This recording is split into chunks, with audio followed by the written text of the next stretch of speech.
Every New Year's Eve, Claire has a party and she's a canapé queen. So this year I'm taking her on. I'm going to make sure my canapés are just as good, if not better, than hers. Now, have you heard of a canapé called Devil on Horseback? It's a very traditional, I think it's from the 1970s, but it's basically dates wrapped in bacon and baked in the oven. And it is delicious. You can use prunes if you wanted to, you can use pancetta, you can stuff your dates with Stilton like I'm going to do now. So all you need is, I've got 12 kind of half rashers of bacon here. I've got 12 dates. So these are slightly on the puny side, but that's all they had in the greengrocers this morning. I did, however, last night go to a posh greengrocer and got this one, which is a beauty. It's massive, probably a bit too big. Somewhere between the two would be good.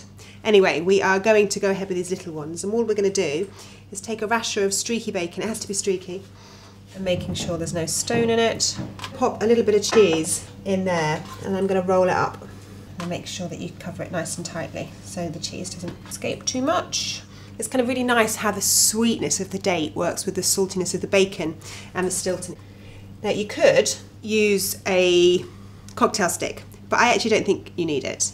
You could also marinate the dates in a bit of Armagnac or cognac, but my kids are going to eat these, so they're of that age now that we'll let them stay up a little bit later than normal on New Year's Eve.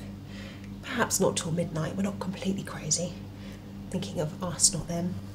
So we've got 12 there. I find, well, it depends how greedy your guests are, but I would say 2 or 3 of these a person. So obviously you can do loads and you can stick them in the fridge and then just take them out and put them in the oven. I think they're about 10-12 minutes to cook. It's at 180 degrees. I'm going to come back and check after 10.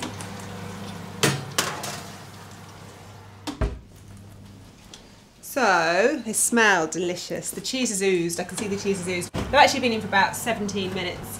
I've got something else in the oven, so you need it a bit longer. There you have a little Devil on Horseback. It's salty and sweet. You can see the cheese oozing out of them. They're kind of like the first thing that goes at parties. Everyone pretends they want sophisticated food, but we all know that everyone just goes for the cocktail sausages.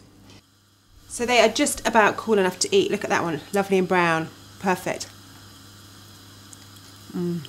Saltiness of the bacon and the Stilton and the sweetness of the date. Delicious. So if you like my canapé, say below. I think Claire's made some rubbish fig tarts. You wouldn't want to eat those. Vote for me. Devils on Horseback all the way. Happy New Year.